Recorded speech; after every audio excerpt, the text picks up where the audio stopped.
Good afternoon, everyone. This is October 25th. I'm Maria Salas Mendoza. I'm the presiding officer of the Bail Bond Board, calling this meeting to order.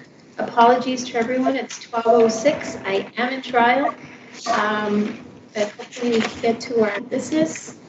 Mike, is there? There is a quorum, Your Honor. All right. We are live streaming, and we do have some folks participating remotely. Was there any public comment?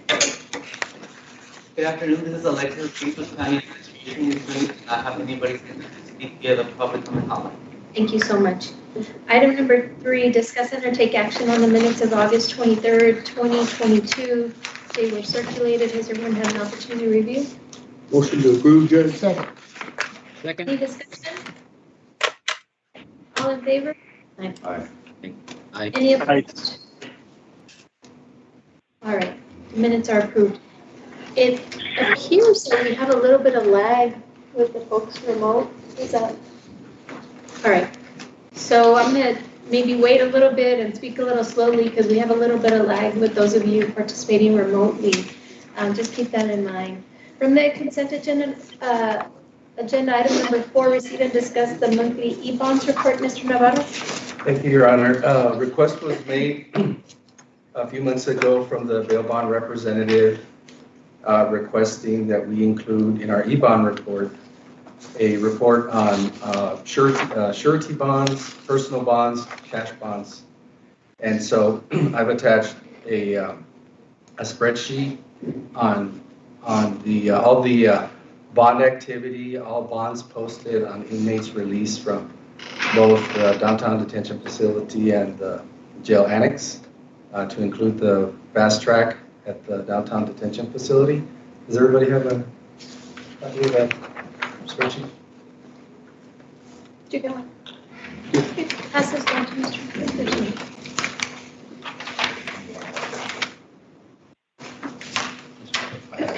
Oh, okay.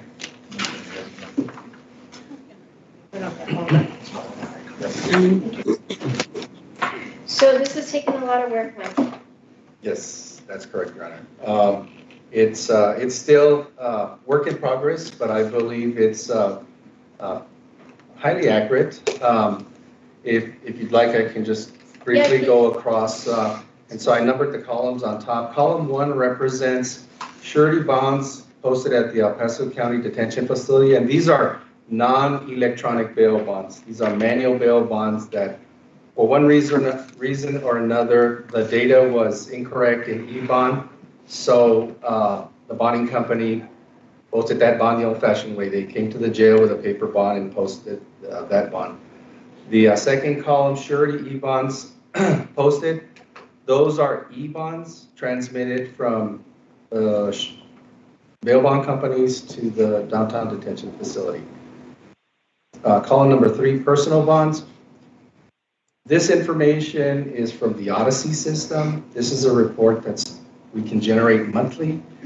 It indicates the number of personal bonds posted per month.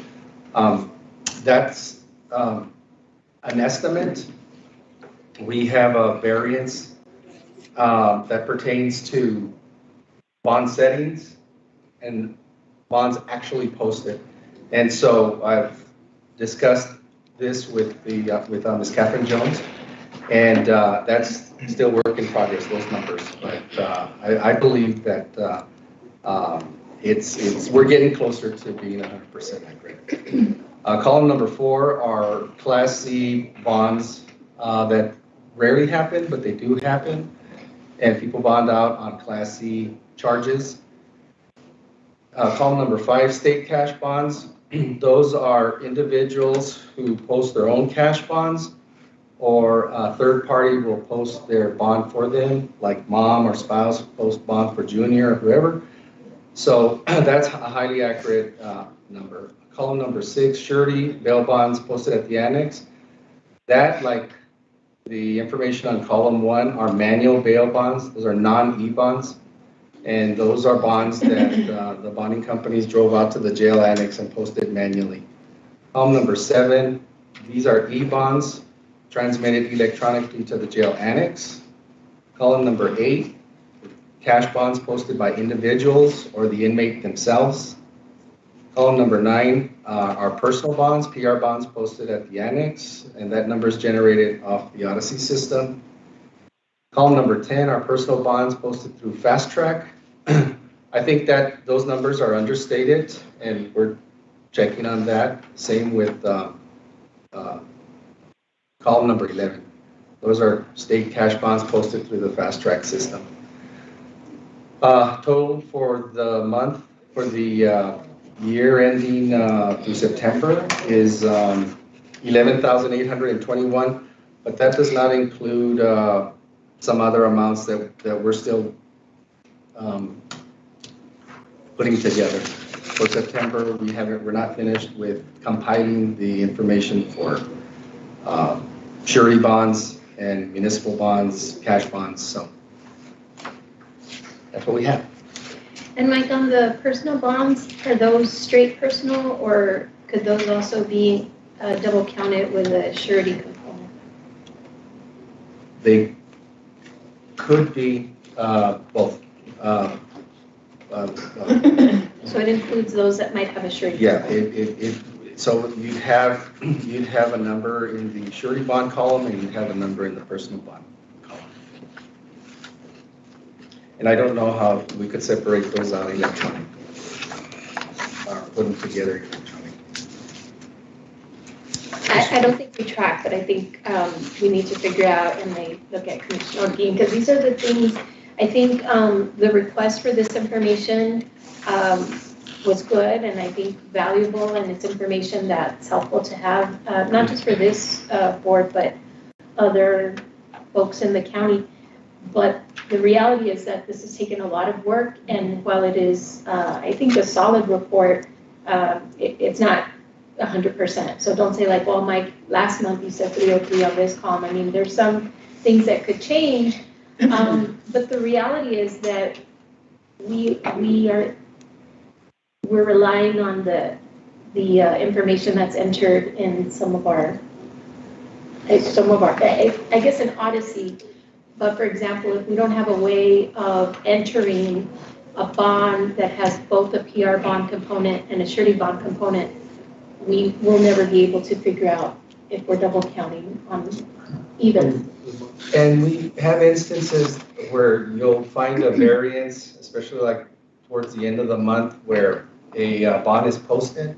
The jail will post a bond, but the defendant's in releasing, and he's about to be released, and then he gets hit with a warrant, and so he's not released, but that bond posted status is still there. So it'll show up on this month's report, and then next month, when he's actually released, it won't show on that. So there's timing differences. Right, and that's what I took what you mentioned, the variance with Ms.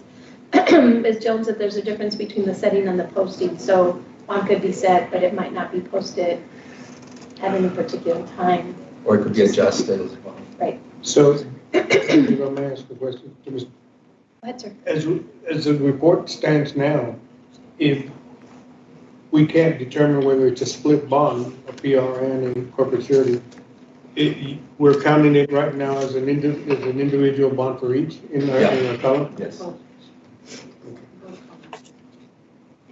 Except I just wanted to be clear that each of the columns do include pure surety bonds and then pure PR bonds. So there's the split bond problem, but they do include the straight surety and straight PR within those. Thank you, Mike. That's a lot of work.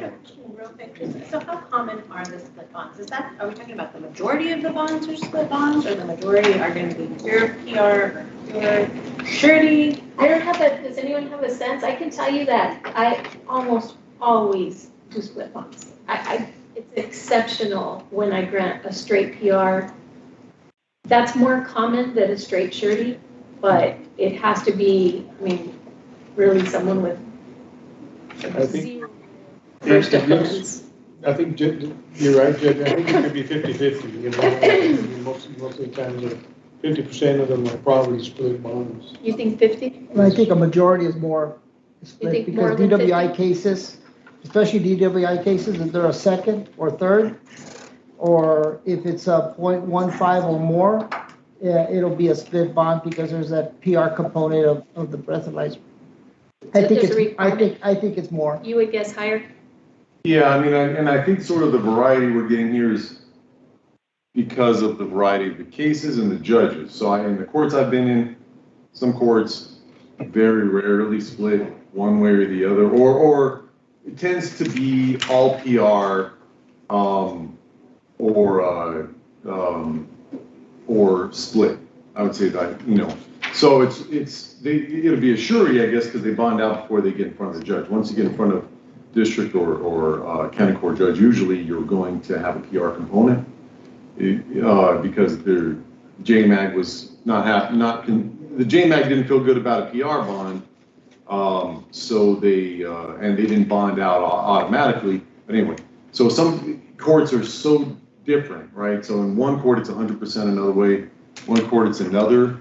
So there's a pretty good mix. But we also have what would you guess, and I don't know this, what is the number of bonds that are actually set at the jail mag court? Because when you get to the courts, we all have different things and we're gonna have a number, but we're not setting the majority of the bonds. No, So the majority of the bonds are set at the jail mag court, so it's really their philosophy. I think it's gonna give us a better number.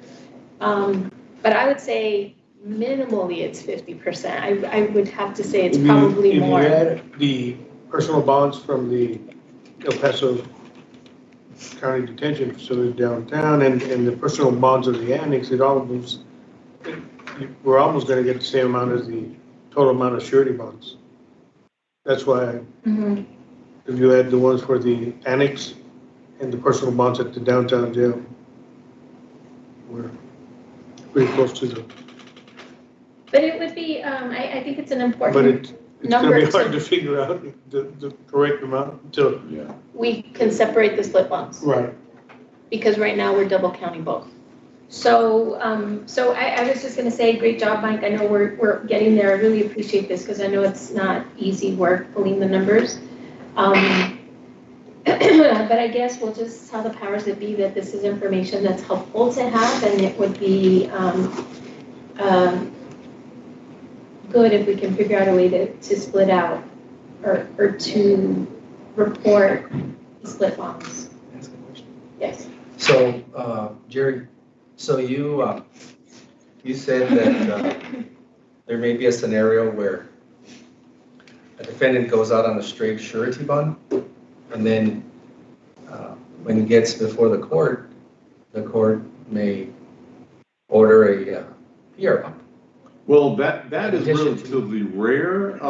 So they're out on bond, right? So in this scenario, they bonded out before they ever faced a district court judge or even or the county court judge. Is that what you're saying? Right. So yeah, I think what Judge Robledo pointed out, that tends to be in a DWI situation where once they're out, the judge is likely to leave the matter be unless they feel like the circumstances of the case warrant a change, which is relatively rare, but DWI does tend to be that situation, yeah. Especially if there's factors like a child in the car or all the things that can make a DWI scarier than. So what I want to emphasize is that these numbers are all on released inmates, released defendants. These are jail numbers. Mm-hmm. And so anything subsequent to release, if a personal bond is added, personal bond conditions, our system won't pick this up. I think that's rare, right? I can think of one court where that was extremely commonplace, but it was only for DWIs. That's really it.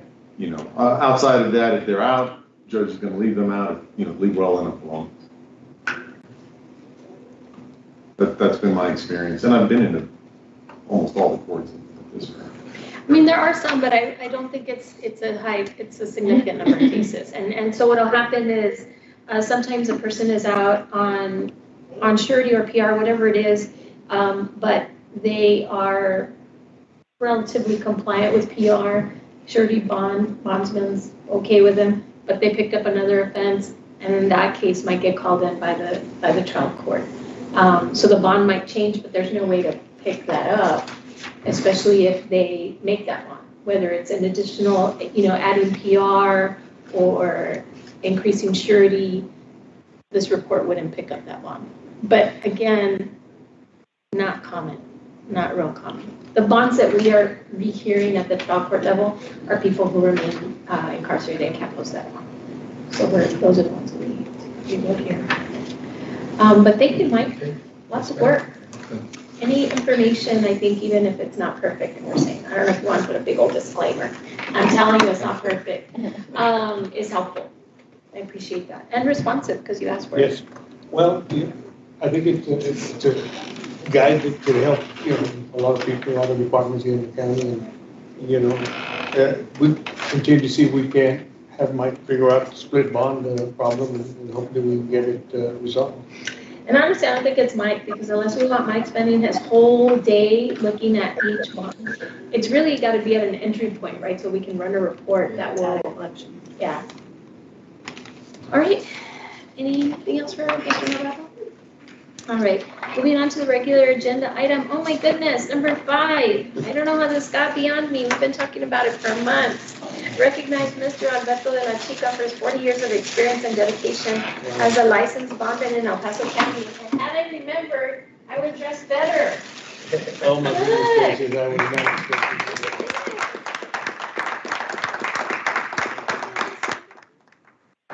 Thank you very much.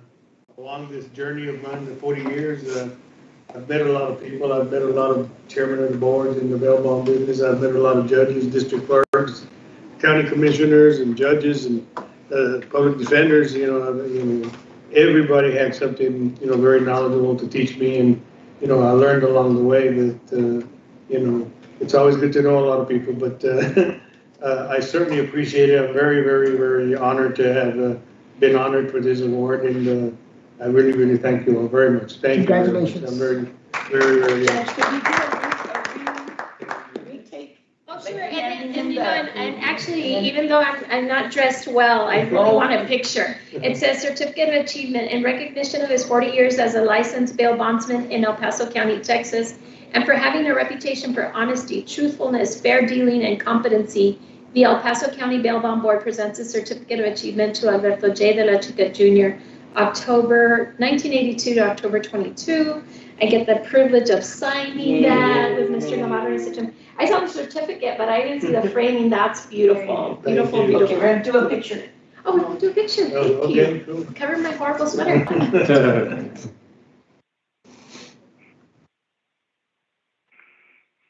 Thank you so much. Thank you. Thank you very much. I appreciate it. And well, the cat's out of the bag. So we are also going to honor Mr. de la Chica before Commissioner's Court. And we were supposed to do that on Monday, but I know Mr. de la Chica is taking care of some personal matters, so I think we're saying the 14th? The 14th of November. Yes. The 14th of November. Thank you, Commissioner Orgui, for helping with that.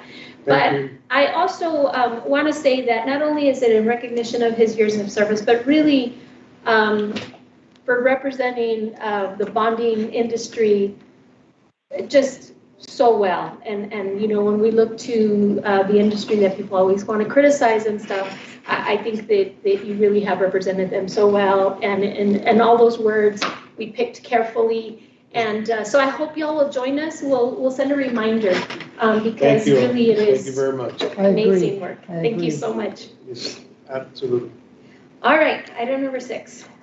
Discuss and or take action on 3-year license application from Lexington Insurance Company of Baltimore, Maryland, doing business as Annex Bail Bonds. License number 104, Mr. Guadalupe Quintanilla is the agent. Mr. Navarro, you had an opportunity to review the application? That's correct, Your Honor. All the items that are required to be a part of the renewal have been submitted. The applicant has been in business on this license since November 2005. He's in good standing. We've done the background check. All the documents that are required to be in his renewal packet are there. I have verified that the $50,000 collateral is still in place at the bank. Mr. Dania has taken the bail bond course, the 8 hours of continuing education required by the applications code. Recommend that the license be renewed. So moved. Second. Any discussion? County Attorney have all, Mr. Guayar, there you are. All okay with the county attorney's office? Yes, Judge, no Confirm that? objection from the county attorney's office. Everything appears to be in good order. All in favor? Aye. Any opposed? All right, congratulations. Thank you so much. Do we have anyone? Thank you. All right, good. Congratulations. Item number 7, discuss and or take action on 3-year license renewal application from Lexington Insurance Company of Baltimore, Maryland, doing business as Easy Bail Bonds 4, license number 105. Mr. Jose Castañeda, agent. Mr. Noel. Thank you, Your Honor. I apologize for not recognizing Mr. Stephen Bell. He's in his office in Dallas, and he's here representing both these renewals. Thank you. Thank you, Mr. Bell. Yes, Your Honor. This applicant, Mr. Jose Castañeda, has been in business since January 1997. All of the items that are required to be in the renewal have been submitted. The certificate of deposit is in place. I have confirmed with the bank. The continuing education course, the bail bond school, he has complied with. He took that August the 5th. Background check has been done. All the items required to be in the renewal are in place. I recommend it be renewed for 3 years. So moved. Second. Any discussion? All in favor? Aye. Any opposed? All right, county attorney. No objection, Your Honor. Everything appears to be in good order. I didn't ask you this time. Thank you so much. All right. Too late. Thank you, Mr. Bell. Thank you very much. Um, Appreciate it. Sounds like everything was done according to our requirements, and we appreciate that. All right, item number 8, discuss and or take action on the following from the county auditor. 1, discuss and take action regarding CD collateral. A, rescind action taken on January 29th, 2021 and revert back to the previous CD collateral form. B, obtain assurance from BIT manager that besides Freedom Bail Bonds that there have been no other CDs submitted as collateral using the recently adopted bail bond form that does not include the bank acknowledgement. C, request that Freedom Bail Bonds immediately replace the unsecured $100,000 CD assignment with a collateral pledge in cash or in the name of the County of El Paso and acknowledgement by the financial institution. There's another item from the auditor, but I'll read it separately as these items are all related to item number 1. And we can take them separately. Mr. Dion contacted us and asked that this item be put on our agenda today and did provide information regarding the auditor's concern. Mr. Dion, let you present to the board. I know you sent it in writing, but just so that everyone's on the same page. Yes, Judge. I hope I provided enough information. But this is just as the county auditor, I wanted to inform you of developments regarding the $100,000 CD collateral from Freedom Bail Bonds and First Light Credit Union, FCU. On June 29th of 2021, the assignment form was changed to remove the requirement for the financial institution to acknowledge the CD and the fact that the County of El Paso Bail Bond Board had a claim to that security and that it was pledged to the Bail Bond Board and to the County of El Paso. At that time, the county attorney advised concerns with the perfecting of the county's financial interest in this collateral. My understanding is that all of the collateral that we do have with the County of El Paso on behalf of the Bail Bond Board is fully collateralized. We either have it in the county's account as a cashier's check or a CD in the name of the County of El Paso. The county auditor requested a routine confirmation from FCU for the CD collateral as it automatically renews. Once I sent the letter, I didn't get a response back, but I did get an email from Mr. Olivas, who was contacted by FCU with concerns that the county wanted information, which it was not privy to because the CD is in the name of Mr. and Mrs. Olivas, and FCU never confirmed the assignment as recognized as valid on behalf of the County of El Paso, nor did they acknowledge that the county had a vested interest in the CD. Mr. Olivas responded to the auditor, and he wanted to inform the county as to whatever information that we wanted, but we needed an independent confirmation from FCU as the financial institution that was holding this CD. And since we were not on the account, FCU was basically refusing to relinquish any information or provide an update to the county auditor. My understanding is that the CD should have been executed, given the, the Uniform Commercial Code should have given the county a security interest in the pledge security, and the bank should have acknowledged the assignment of the certificate as collateral. And it should have a confirmation not only from the bail bond company, but from the bank, so that we would have that on file. I checked about 6 other counties. All the other counties require a cashier's check made out to the county treasurer, or a CD in the name of the county on behalf of the bail bond company.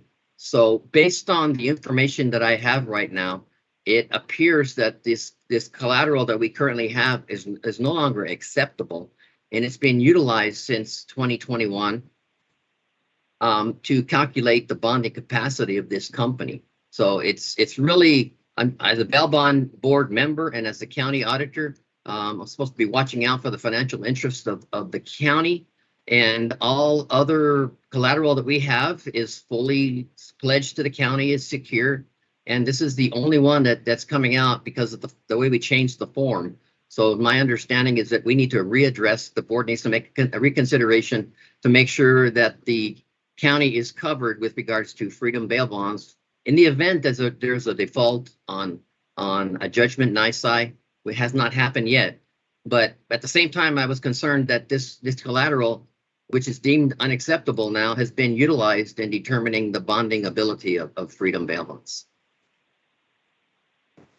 The note, Mr. Gonzalez, that you're here and that you've had communication with the county attorney's office as well as the county auditor in connection with this. Do you want to respond? Yes, may it please the board. Ladies and gentlemen, several things have gone on, and I don't know if I need to reset myself from where I'm at, but this CD pledge form that we use, this happened after multiple meetings that the board undertook. The explanations was given as to why it had to be that way. This is not an insurance company. This is an individual account holder who puts up his own money. By the way, there is another $50,000 sitting in the county's treasury that Mr. Olivas owns. By the way, that's not in default either. This assignment was approved by this board in 2021. It was executed. It was given. The assignment itself authorizes the county to receive information from the bank. Now, what's happened here is that by the way, the auditor says that this was a renewing, that had self-renewed. That's not true. This was a 2-year certificate of deposit. If you look at the packet of records you received, you will see that it doesn't even renew till next year. So this $100,000 actually was $103,000 plus that was pledged on that certificate of deposit. It's a 2-year certificate of deposit. It can't be moved. It can't be touched. It sits there for the next 2 years. And so the idea that this was because it was a renewal and I was just checking into it, I don't know where that comes from, on account of it's not even time for it to renew until next year. That is a fact. And then when the bank calls my clients and says, hey, they're asking for information, they're not on the account, my client says, well, that's what they told me. And in the discussion says, you know what? The assignment does authorize them to receive information. So if they are asking for particular information, they can present that to you so that you can have it in writing that they can receive information. Now, there's nothing here that I see that the auditor's office ever sent that document to the bank. In the meantime, my client says, but if there's anything you need, tell me and I'll do it right now. I mean, they're sitting there, they can email it immediately. Or they can arrange a meeting with the bank if that's necessary. They go over there, they sit in the office, and the bank can communicate directly with the auditor's office. None of those steps were taken by the auditor. It was zero communication back to us after that email on October 6th. And so we're sitting here 3 weeks later, where he wants to change the procedure that we went through for several meetings to get right. And all of a sudden he says, well, I don't know, so change the procedure. I don't think how that's right or fair to my client. I had also asked the auditor's office to send me copies of any documents they had to support this agenda. I didn't receive them till today, till yesterday. And so I think the lack of fair notice to go back and go through and redig the minutes of everything that we did to get to this particular form, I think it is unfair to my client. Now, I will talk about the authority of the auditor. Yes, he sits on the bail bond board, and yes, he may have some concerns, but, you know, his concerns to receive payment, in a sense, is not there because there is no payment that is due. There hasn't been a payment due. If you will recall, we went through the financials of Mr. Olivas. It was multi-million-dollar financials. Properties. There was also the $50,000 that's sitting in there. He's been a bail bondsman for over 25 years. Has never been on default. Never will. And so the idea that this 2-year CD can be taken early from Mr. Olivas and he's going to run away in the middle of the night and keep the county from receiving monies that are due, that's a stretch of the imagination. Except that's not a good way of doing business, right? I mean, the issue is whether or not it can be reached, and this is a good example of the bank not being responsive. I know you're saying that we got a response to an email in there, and the bank, and Mr. Oliva said, I'll provide it, but Mr. Dion said in his presentation that the issue is having independent confirmation from the bank, and you're telling me there's an assignment, but if the county was in fact assigned, why wouldn't they just give them directly the information? Judge, we never got past that conversation because the auditor's office never responded to us. And here is the assignment. Yeah, and it does have it in there. I'm looking at it. I looked at the documents, I'm not seeing it. Yeah, assignment of certificate of deposit, and it indicates here, I saw that document and I didn't see it. Let me read it and they're again. assigning it to the El Paso County. And then Texas. I just want to clarify that I honestly, I do remember that we made a change to the form. I want to make sure that it's clear that it was never, the county attorney's office gave the board advice at that time that it did not think that was a good idea. The board did do it. Judge, I think the I see that. issue I saw it. It's in the body. yeah. Why You're- didn't the bank then just respond directly to Mr. Dion? How do we I don't- get the 3 parties to communicate with Right. each other? I don't think the auditor's office gave it to the bank to refer to. They I should just, have it. I mean, Well, they they- should have it. it's been, like I said, we got in, we executed, we turned it in along with the CD. If the bank, whoever they talked to that day, whatever clerk just happened to answer the phone and said, hey, I don't see you on the account. Well, I because hope it's not just a clerk. This is serious stuff, Well- and I would expect that someone's handling that so that all the documentation is available. Mr. Dion, I missed it when I was looking at, right at the document. It does say that, that there's an assignment to El Paso County. Did they not know about that, or was that a question that you were able to discuss with them? Judge, it's my understanding that the form that was approved by the bail bond board took out the requirement for the bank to acknowledge the assignment. So there's an assignment, but the bank is right now, they will not confirm. This was an automatic renewal. The form is checked off for automatic renewal. When the CD was accepted, it was dated with an issuance date of 2019. Therefore, it was going to automatically renew September of 2021.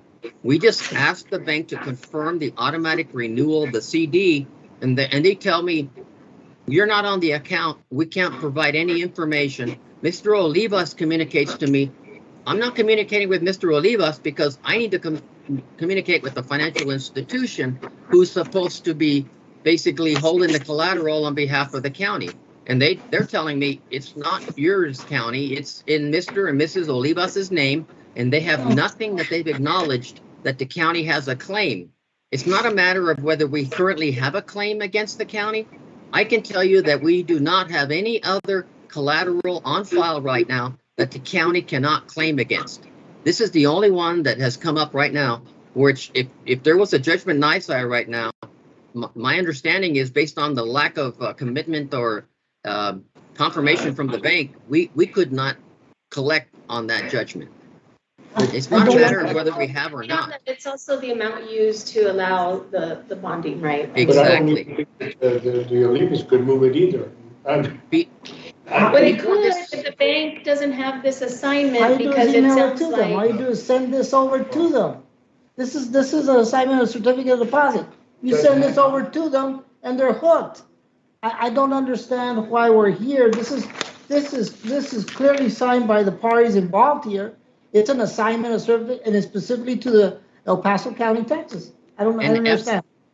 With all due respect, FCU says, excuse me, county, but it's not in your name. You're not on the account. It belongs to Mr. and Mrs. Olivas. You have no claim to it. And I guess Regardless of the it- fact that they signed the documents, they're not recognizing it.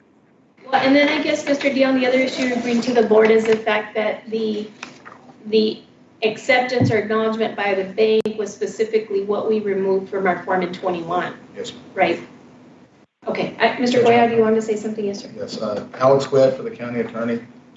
Judge, in terms of, I just want to go back to what Mr. Gonzalez had briefly spoke about and then what Mr. Dion was getting to. I know that Mr. Gonzalez had stated that he and his client, Mr. Olivas, did not have notice. From our understanding, speaking on behalf of the county attorney's office, under TOMA, the Texas Open Meetings Act, no notice was needed for this particular portion. In terms of the payment due and the default, Mr. Gonzalez stating that, if there was a issue about his client potentially using the words running away, the issue is not so much, whether or not someone has a great reputation. The issue is that the prior form necessitated the collateral to be used as a secure transaction, and taking out the language in that banking form basically enabled anybody, Mr. Olivas or any other person that was applying to become a bail bondsman, to issue unsecured credit or unsecured bonds.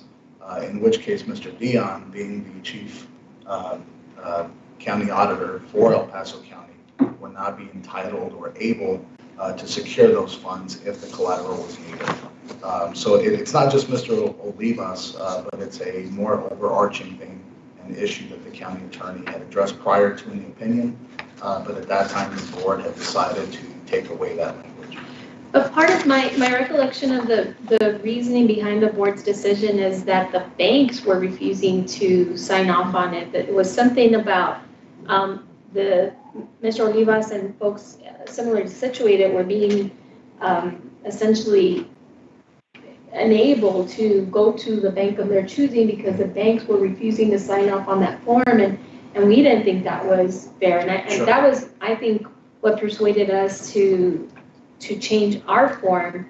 It was really sort of from the bank side, and frankly, in my opinion, I think there's maybe some, this is an easy fix with Mr. Olivas as far as I'm concerned, but it's really, I guess, I understand the auditor's position to the extent that the county has concerns about it, that we are not able to directly confirm the collateral or renewal of the certificate with the bank. And I certainly appreciate Mr. Olivas willing to offer the documents. We're not questioning his integrity or him running off in the middle of the night, but it's a matter of having that ability to get the information directly from the bank and in the form from the bank. So I think that's really, we've got to fix that part, and if the assignment does it, then we need to make sure we get the assignment over to FCU, but also it's that first question, do we have to revert to our prior form to make sure that we don't have this problem? And again,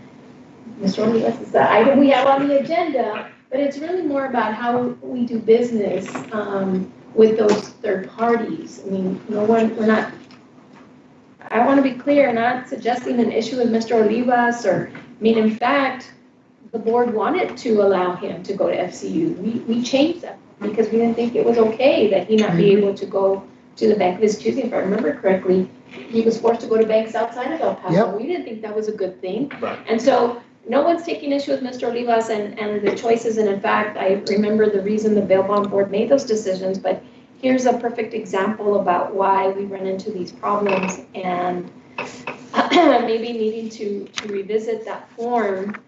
That would just be for everybody, not just for Mr. Olivas.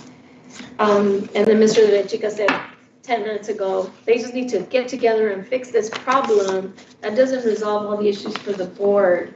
And so, Mr. Dion, I'll ask you, because I know that you've talked to the county attorney's office, and I'll be honest with y'all, I read your documentation, but I didn't read the opinions from the county attorney's office.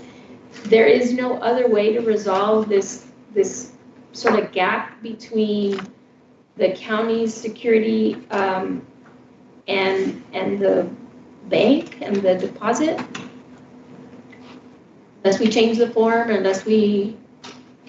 is that your position? My position is the statute requires, whether they apply for a license or they add additional collateral, that they need to provide cash to the county treasurer or a CD to the county treasurer. And from my research to the other counties in Texas, everyone that I came across, their policies and procedures of the bail bond board are that the CDs are made out to the county treasurer. They are made out to the county of El Paso for the benefit of the bail bond company. And I think the distinction between what Mr. Gonzalez has been communicating and that the form changed was they wanted to buy a CD in their own name of the owners and provide an assignment for which the banks would not allow. But if you buy a CD in the name of the county of El Paso for the benefit of the bail bond company, County of El Paso gets that CD, we hold the original, and it's on behalf of the bail bond company, and we are fully collateralized. That's the difference. They want to assign it they want to make it in their own name and then assign it rather than make the CD out to the County of El Paso, which is the way it's always been. The issue, you'll recall, Judge, the banks, if you were a corporate entity, you could do it, you could have that sort of purchase. Now, Mr. Olivas is not a corporate entity. He is a sole proprietorship. In fact, the bail bond board prescribes giving a corporation a license, unless it, for example, were authorized by the State Board of Insurance, basically an insurance company. But Mr. Olivas is not a corporation, and to do so would be illegal. So he's a sole proprietorship. He came in, he wanted to add more money. By the way, there is $50,000. I think Mr. Navarro can verify the $50,000 that's sitting there in cash. And then he wanted to get a CD. Because he is not a corporate entity, he couldn't do it the way Mr. Dion is suggesting. So we came back about looking at the assignment and how could we change the assignment language so that he can buy it and assign it. Now, I take issue with the county attorney's opinion that the county is not secured or is not collateralized. That assignment creates a security interest. It doesn't matter where it's at. Once that's signed and delivered to the county, it absolutely creates a security interest in the $100,000. If that money Mr. Olivas tried to get, that's theft. That's tampering with a government document because he's also submitted that. I mean, you're going to prison for a long time. So I take issue that the county's not secure. It is. Now, what happened is there was some snafu in the communications here. Can we probably get to fixing that and talking to the right people at the bank? Yes. But after the immediate email that Mr. Olivas sent over to the auditor's office, we had no more communications. And so we're sitting there waiting to make sure that whatever the wrinkle is, we can work on. But we didn't get it. And so we're here today. And I'm asking this board not to take any action on this. I mean, first of all, before we go trying to remake the wheel again, that we go and try to figure out what the breakdown was. And again, the money's there. It hasn't gone anywhere. It's a 2-year renewable. And I understand that Mr. Dion says, well, they didn't give it to me directly, so I'm concerned. Fine, I understand you may have a concern because you didn't get it directly.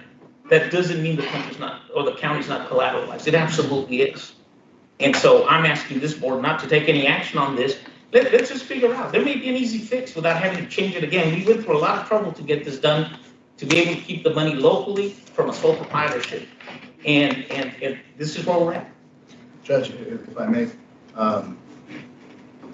and if you would like to see this, you can, Judge. In terms of the occupations code that's listed for obtaining bail bonds, that's Chapter 1704. It's listed on the county's website. for anybody wanting to view it.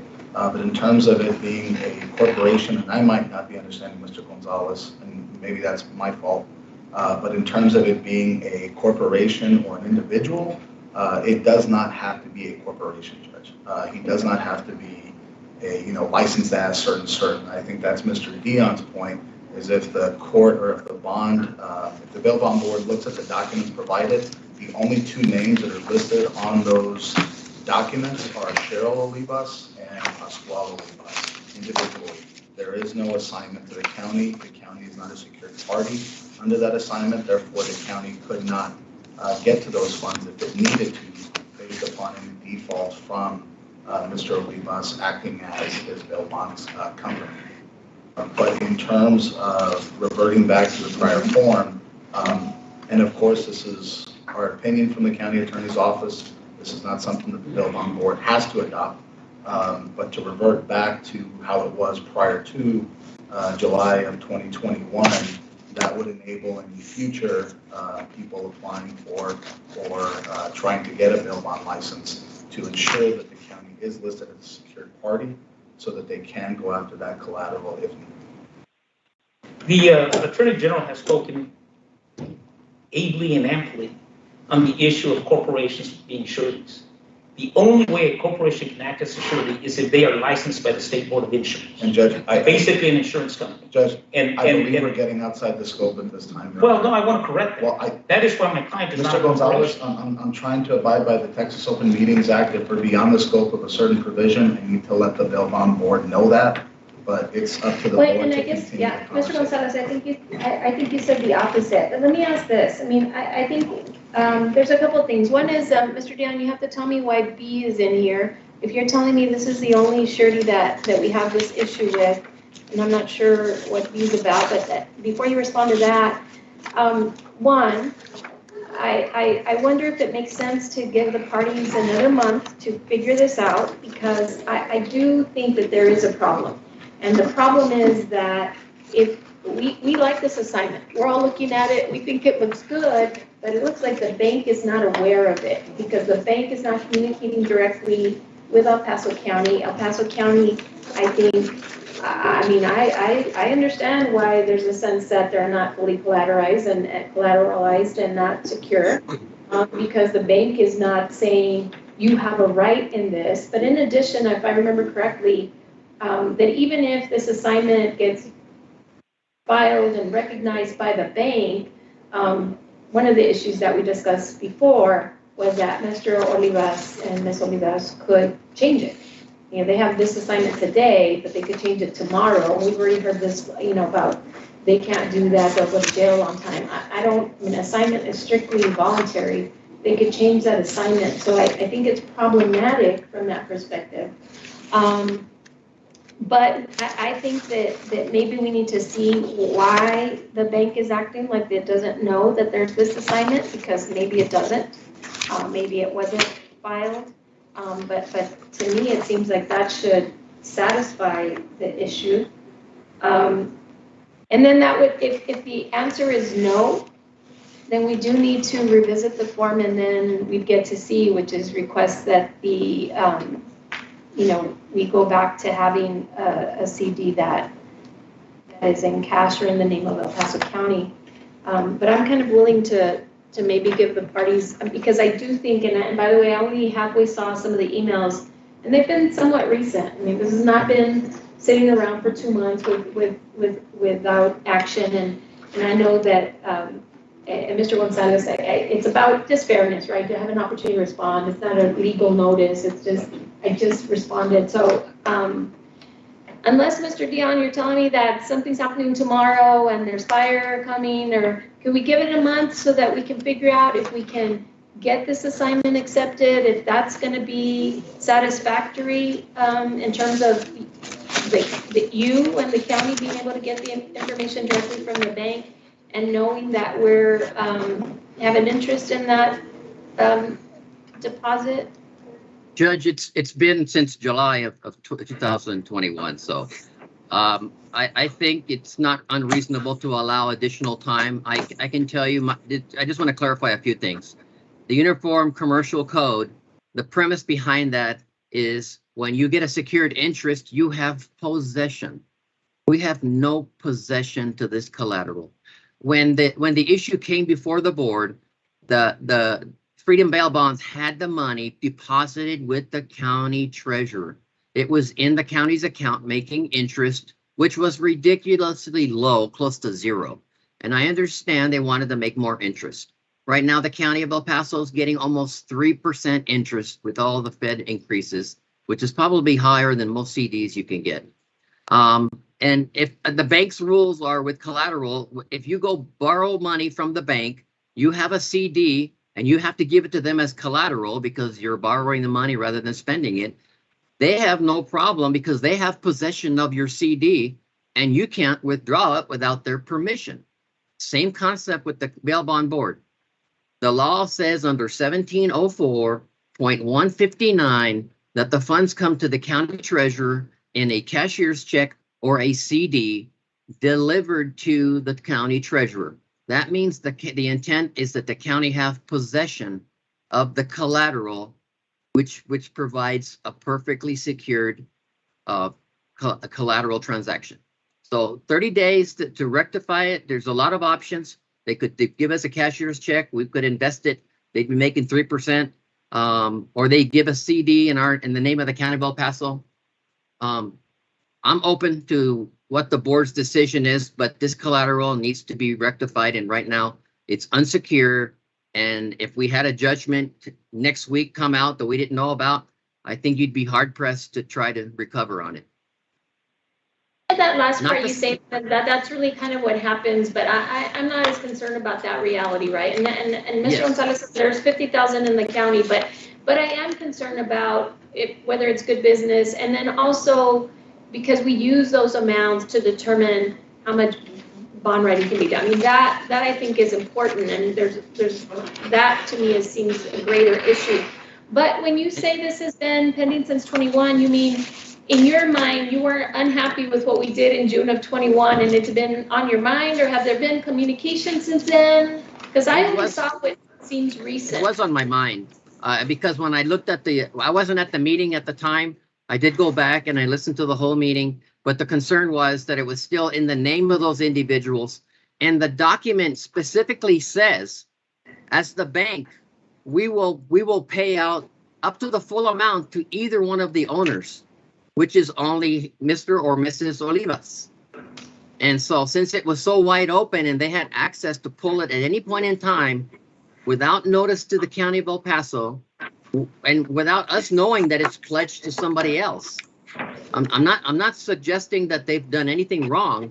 I'm just saying that the ability for them to do it is because it's totally unencumbered by the county of El Paso as far as the bank is concerned.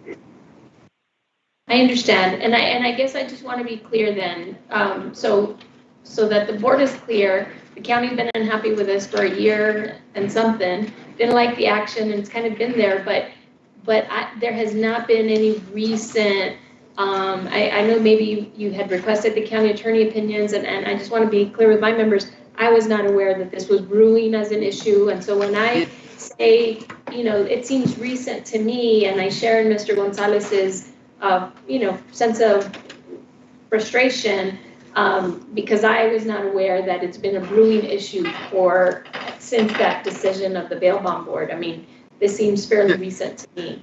To answer your question, it is recent because the fact that the bank recently refused to confirm the renewal of the CD and refused to provide us any information and basically stated, you're not on the account, you're not an owner, you don't have, and that's been within the last few months. That's been within the last 60 days. Okay. Judge, I move to table this for 30 days. Second. Judge, what I'd ask Discussion. is, so when tabling this, I mean, there's two discussions going on, and there's the particular bondsman issue, but also the larger issue of the change that, I think that maybe it should be, it seems like it's been openly stated, but that this body kind of helped to make this unfortunate situation, right? That's really where the mistake may have been made. And so check that position. I don't think it's a mistake. I think that's a matter of opinion. But it's a fair, we need to, okay. but that's item number 8. In my mind, visit that Yes. decision. So it would be to table items 1A, B, and C. And the A is to revisit. And so I know that you were not a member of the bail bond board then. There may be others who weren't at the meeting. So we'll circulate that information that was shared with us at that time, just so you feel informed if we're discussing possibly going back to that form. But it's on the agenda. It would be appropriate for us to take action if we wanted to. But we can take that up in 30 days if we want to. We'll give everyone an opportunity to look at that stuff. Judge, Yes. if I may, I'm all for the tabling of the item, the 30 days, but as a board, and now that we are being informed by the county auditor and the county attorney, we need to not just table it, but say in 30 days, we need this rectified. We need that CD, not find out if First Life Federal Credit Union will accept this document. The money needs to be in whatever form to the auditor, to the county of El Paso. So your discussion point would suggest that we take action on item C, and what I hear the motion to table is to table all the items. And Mr. Dion, I heard you want it fixed. You Yes. want to come back here for us to take action, but I'm saying the motion to table is to table all the items. And I guess it's possible in my mind that FCU would say the assignment works and we'll give you all the information and we'll provide that documentation directly to you. And if they do, that might satisfy the county. I don't know, but And if that's they don't? possible. And then if they don't, we would be informed by that decision in 30 days. Thinking to my minutes that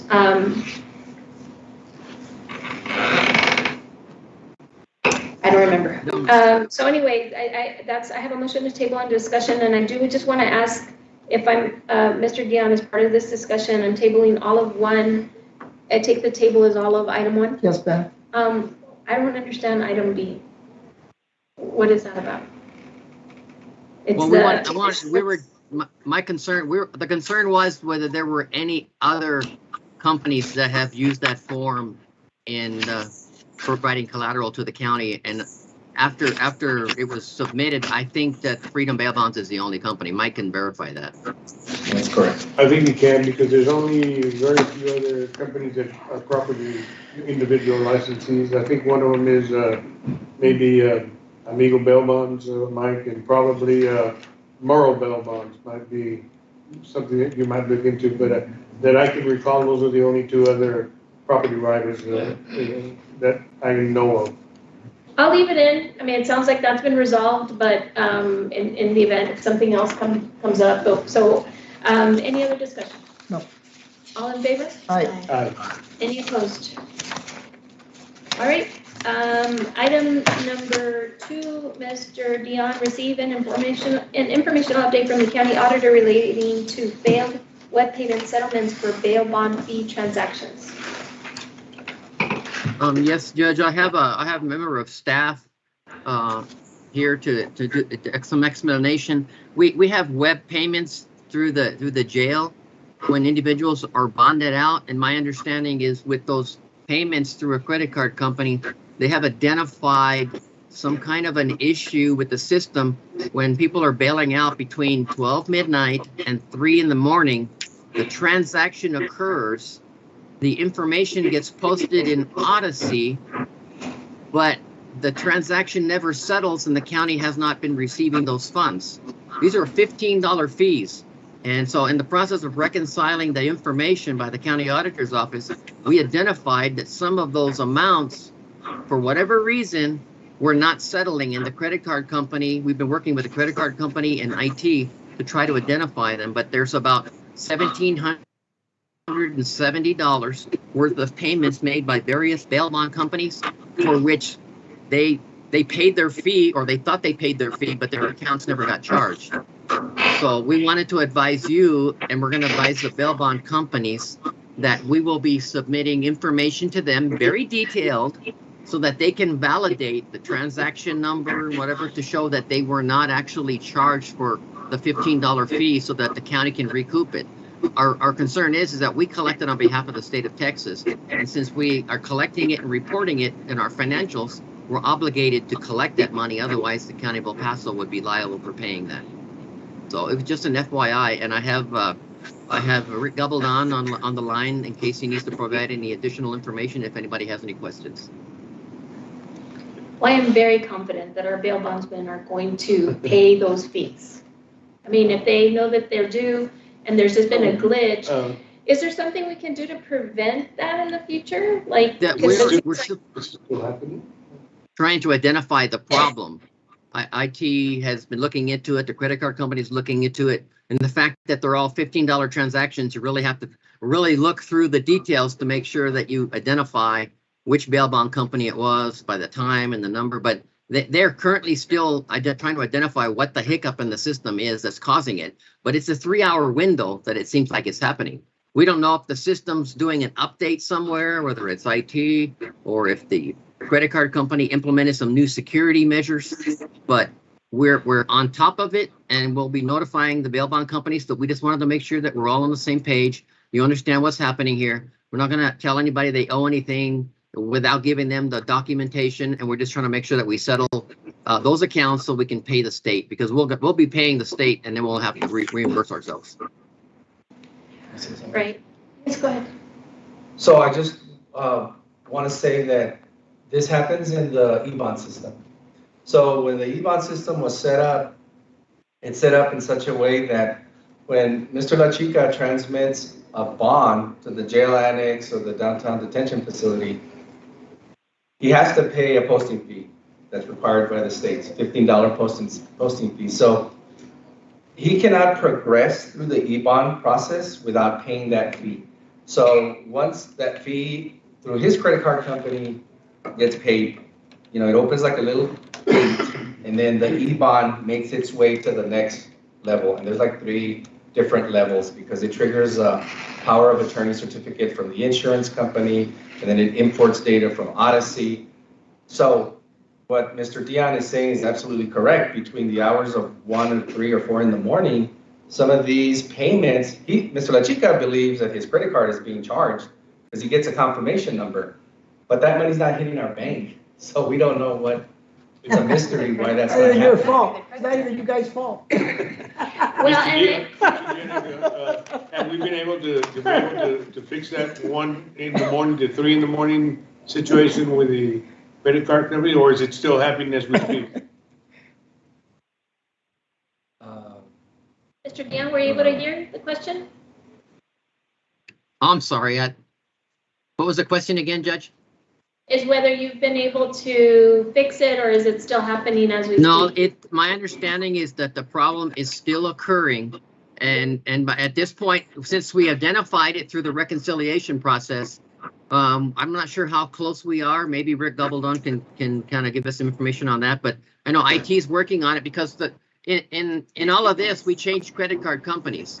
And the credit card company, the new one, they have to change the script from IT to be able to interface on the web payments.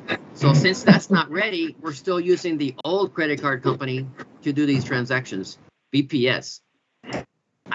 We don't have the solution yet. So I'm going to keep the item on the agenda, Mr. Dion, because we're all very curious, and we need to tell everyone that for these particular transactions, that's a key time. We want out. Yeah. Right. Don't post any bond from 12 to 3. Yeah, that's going to be a mess if we follow that rule. But Mr. Navarro asked, we're doing it, we accept payments countywide. If it's been identified elsewhere as being that glitch during there's a separate issue going on with the new credit card company, which I think they have resolved. This is now with the old credit card company, and it's something totally separate, and it's web payments. The other credit cards are face-to-face, and these are web payments that there's an issue with. Totally separate issues. So Edward, fines and fees paid web-based fines that are paid by defendants, does that come into play as well? As far as I know, I'll have to defer to Rick Doubledon on that. Are you still there, Rick? Or bond forfeiture Yes. payments? Yes, Rick Abaldon from the auditor's office. To answer your question, Mike, yes, it is happening across the board, whether it be e-bonds or any web payments for a traffic citation, whether it be misdemeanor C, B, or A, it is happening across the board that we're trying to identify. Okay. 3 in the morning. So Ms. So the Lavelle bill- said, so miss. The bill's more than $15. All right, well, we're gonna keep it on for us because we have a particular interest and we'll get a report from you and see how it's going next month. Thank you so much, Mr. Dion. Thank you. Thank you so much. Look for a motion for my members. Yeah, here, so move. Second, Any opposed to adjourning? Heck no. motion to adjourn. Thank you all so much. Thank you. Take care, everybody. Bye-bye.